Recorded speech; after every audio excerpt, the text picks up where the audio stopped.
بزرگان دین کے تذکروں میں ایمان کی مضبوطی ہے، بزرگان دین کے احوال سننے اور سنانے میں تسلی ہے، تشفی ہے۔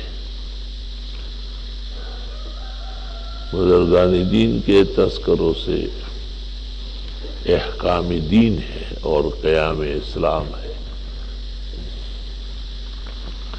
اللہ قرآن میں جا بجا کہتے ہیں وَاذْكُرْ فِي الْكِتَابِ إِبْرَاهِيمَ وَاذْكُرْ فِي الْكِتَابِ مَرْيَمَ وَاذْكُرْ فِي الْكِتَابِ إِدْرِيسَ۔ یہ انبیاء اور مرسلین کے تذکرے، یہ اولیاء اور صلحاء کے واقعات اور ان کے زندگی کے اجمالات اور تفصیلات سے امت کو آگاہ کرنا، یہ بہت ہی کامل پند و نصیحت ہے۔ حدیث شریف میں ہے اذکروا محاسن موتاکم وکفوا عن مساویہم، صحیح مسلم، ترمذی، نسائی، ابن ماجہ۔ بزرگوں کے مکارم، خوبیاں، کمالات بیان کرو اور ان کی بشریات سے اور کمی کوتاہی سے احتراز کرو۔ علماء نے اس سے بہت سارے مسئلے نکالے، مثلا یہ کہ اگر کسی کا چہرہ چمک گیا، اس کی زبان پر کلمہ جاری ہوا، بہت ساری چیزیں عین آخر وقت میں اللہ بطور عزت کے مومن کو عطا کرتے، ان کے لیے دیکھنے والی آنکھیں چاہیے، سوچ سمجھنے والا دل و دماغ چاہیے، تو کہتے ہیں یہ بیان کر دیا جائے، یہ اچھی بات ہے۔ لیکن اگر اور کوئی نامناسب کیفیت دیکھنے میں آئے، تکلیف کا وقت ہے، گرانی کی گھڑی ہے، ایک جہان چھوڑ کر دوسرے جہان میں جاتا ہے،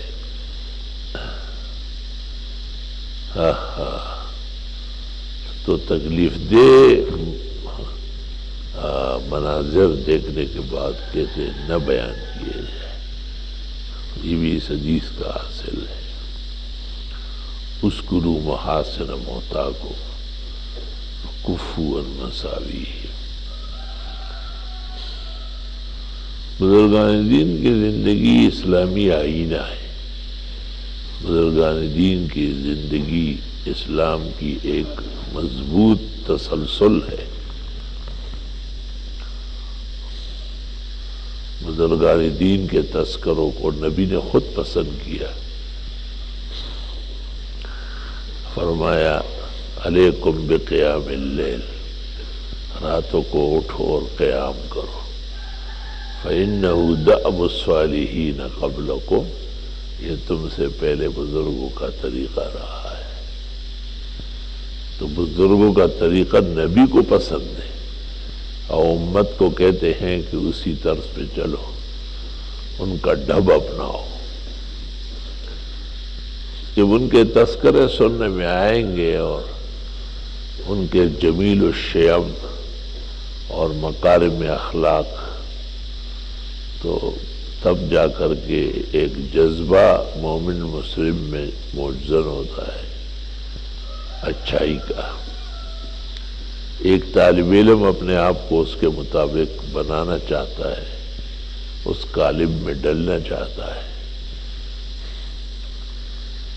اس لیے آج شام کو ہم نے اپنے بعض جو ابھی فوت ہوئے ہیں، حضرت مولانا اسفندیار خان صاحب ہے، استاد العلماء تھے، بڑے اونچے محدث مفسر تھے، جامع شریعت تھے، پیر طریقت تھے، اور علماء اور اولیاء کے مجمع البحرین حافظ الحدیث مولانا عبداللہ درخواستی کے علمی عملی سچے جانشین مولانا فضاء الرحمن درخواستی، اور ہمارے بزرگ اور جامعہ کے صدر الصدور حاجی محمد عثمان صاحب جن کے طویل احسانات نصف صدی کے آس پاس رہے ہیں، اور آج بھی انہی گھر سے جامعہ کی جامع مسجد اور بہت کچھ نیکیاں اور حسنات جاری ساری ہیں۔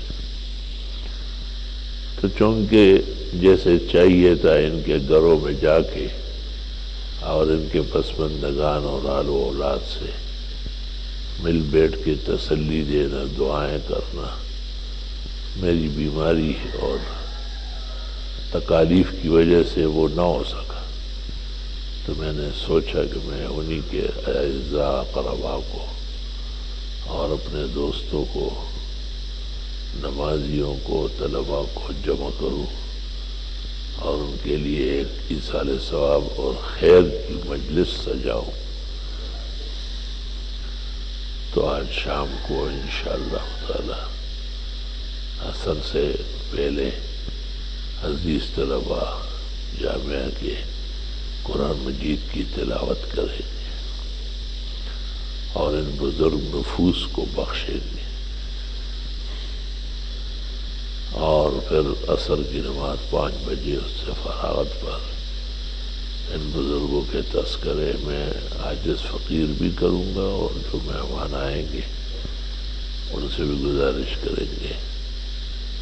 حضرت مولانا اسفندیار خان کے صاحبزادوں سے بھی کہا ہے، اور مولانا فضاء الرحمن درخواستی کے صاحبزادوں نے تو خود ہی بہت خوشی اور محبت کا اظہار کیا ہے۔ حاجی صاحب تو ہم سب کے ہیں ہی، خود جامعہ ان کا ہے، طلباء ان کے ہیں، ہم سب ان کے خادم ہیں، اور ان کے مقامات اور درجات کے لیے ہم وقت دعا گو ہیں۔ اللہ تعالیٰ خیر کی نشستوں کی توفیق عطا فرمائے۔ الحمدللہ رب العالمین۔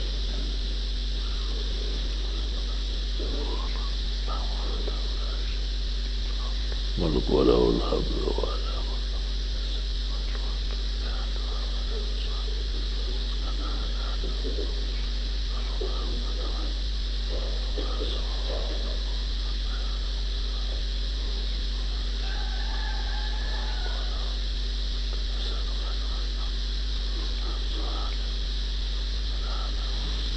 صلی اللہ علیہ وسلم۔